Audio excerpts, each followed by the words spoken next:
할렐루야. 6월 1일 월요일 매일 성경 묵상입니다. 오늘 말씀은 이제 고린도전서로 넘어갑니다. 고린도전서 1장 1절에서 9절의 말씀입니다. 요즘 현대인들은 카톡이나 여러 SNS 이런 앱 없이는 못 사는 그런 시대가 되었습니다. 그러나 예전에 한 연구에 의하면 SNS가 사람들을 우울하게 한다라는 연구가 있었죠. 왜냐하면 실제 삶은 그렇지 않은데 SNS에 올라오는 사진들이나 이런 것들 보면 남들은 다 맛있는 거 먹는 것 같고 잘 나가는 것 같은데 자신은 그렇지 않은 그런 괴리감에서 오는 우울감이죠. 신앙도 그런 게 아닌가 생각됩니다. 요즘 세상에서 누가 믿음으로 살아가느냐 하는 말이 쉽게 나오는 그런 시대에 우리는 살아가고 있어요. 교회에서는 신앙으로 거룩하게 살아야 된다고 하지만은 정작 세상에 나가면 성도들은 세상의 파도와 믿음에 맞서기에는 너무나 힘든 그런 시대가 되었습니다. 그래서 믿음과 세상과의 그 괴리감은 너무나 커져만 가고 있는 것이죠. 오늘 말씀은 고린도전서를 들어가게 되는데 고린도 교회의 상황이 마치 그렇지 않은가 생각이 됩니다. 그래서 바울은 고린도전서를 쓰면서 기독교 신앙이 이교적이고 세속적인 문화와 충돌할 때 어떻게 해야 할지를 생생하게 보여주는 듯합니다. 고린도는 헬라의 상업 중심 도시 중에 하나였습니다.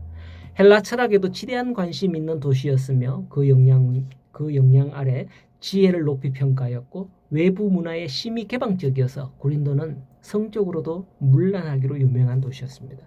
사도행전에 보면 안디옥에서 그리스도인이다 라는 소리를 처음 들었다고 나오는데 그 말이 요즘 말하면 뭐는 뜻이죠? 예수쟁이 이런 말과 동일하다는 거 아시죠? 욕인 거죠. 고린도에 사는 사람들을 부를 때도 이와 비슷합니다. 당시 고린도인 하면 그 말의 뜻은 성적으로 부도덕한 사람들 이라는 그런 뜻으로 통용될 정도였습니다. 그 정도로 고린도가 그렇게 성적으로 문란한 그런 도시였죠. 그 가운데 바울도 고린도전서 5장에 가면 음행하는 자들과 사귀지 말라라고 권하기까지 하는 거죠.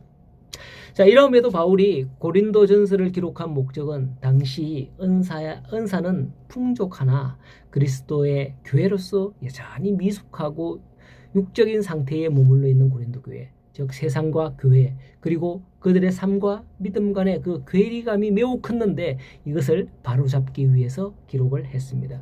이것은 마치 오늘날 우리 성도들과 세상 그리고 그 가운데 믿음이라는 단어의 그 괴리감을 떠올리시면 될 것 같습니다.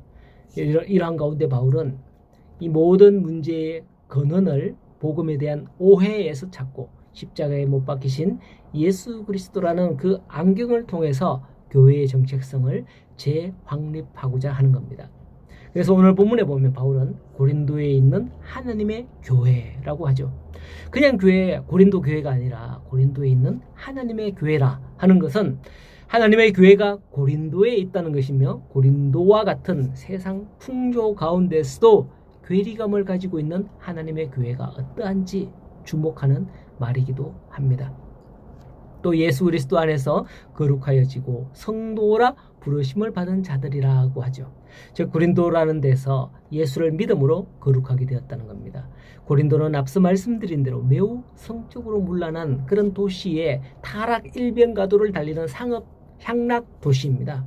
그러한 곳에서 예수로 말미암아 거룩하여진 자들을 성도라고 부르시고 성도라 칭하였다는 것이죠. 그들이 각처에서 우리의 주 곧 그들과 우리의 주 되신 예수 그리스도의 이름을 부르는 모든 자들이라 하는데 성도라 부름을 받은 자들이 고린도 도시의 각처 문화에 빠지는 게 아니라 예수의 이름을 부른다는 거죠. 이러한 모습이 당시 고린도와는 상당히 거리가 있고 괴리감에 있는 모습과 그런 삶을 고린도 성도들이 살고 있는 게 아닌가 그렇게 느껴집니다. 바울은 그러한 자들이 진정 느껴야 할 것이 무엇인지 고린도전서를 통해서 그들에게 보여주고 또 우리에게 알려주는 것이죠. 그래서 6절에 그리스도의 증거가 너희 중에 견고하게 되어 주께서 너희를 우리 주 예수 그리스도의 날에 책망할 것이 없는 자로 끝까지 견고하게 하시리라 권면합니다. 그렇습니다. 고린도에 있는 이란 말처럼 오늘날 세상에 있는 우리는 어떠하냐라는 거죠. 고린도에 있는 교회는 그리스도의 복음의 증거를 믿고 확신함으로 그리스도의 날까지 경고하게 될 것입니다. 그들은 그 모든 도시 문화 상황 가운데 각처에서 예수의 이름을 불렀습니다. 아마 모르긴 몰라도 지금 세상은 고린도보다 나을 겁니다. 그런데 우리는 이 세상 가운데서 과연 예수의 이름을 각처에서 부르고 있으며 그렇게 나아가고 있을까요? 오늘부터 시작되는 고린도전서 말씀을 묵상하면서 고린도의 상황과 오늘 나의 상황을 일반화시키면서 우리 자신을 돌아보고 믿음으로 다시 한번 일어서게 되기를 소원합니다. 오늘도 예수님만을 힘입고 나아가는 복된 날이 되시기를 축복합니다.